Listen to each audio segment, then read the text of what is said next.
Netanyahou sera-t-il bientôt lâché par le Congrès juif mondial? Les élites juives s'interrogent sur la pertinence du sionisme à la sauce Bibi. Dans les éditoriaux dans le New York Times, le chef du Congrès juif mondial, WJC, affirme que le virage d'Israël vers la droite nationaliste trahit son engagement envers les idéaux démocratiques.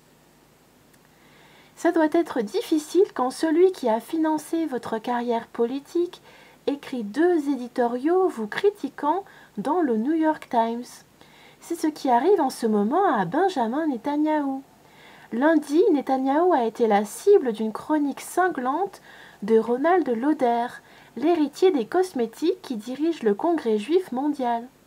Lauder a déploré la récente loi sur l'État-nation d'Israël que Netanyahou défend bec et ongle, telle une protection du caractère juif d'Israël, mais que les critiques voient comme une gifle au visage des minorités du pays.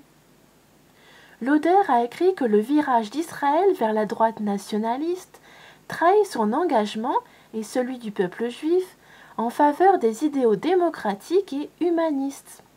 Je cite, « Les Juifs de l'ère nouvelle ont fusionné notre fierté nationale et notre appartenance religieuse avec un dévouement au progrès humain, à la culture du monde et à la moralité », a écrit Lauder.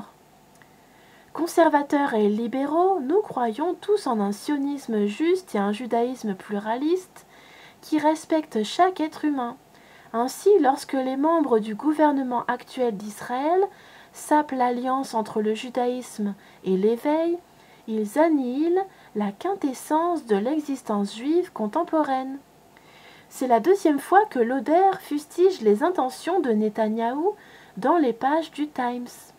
En mars dernier, il avait déploré la disparition de la solution à 2 États sous Netanyahou et le pouvoir des partis orthodoxes en Israël, avertissant qu'en se soumettant aux pressions exercées par une minorité en Israël, je cite, « l'État juif aliène une grande partie du peuple juif ». A plus.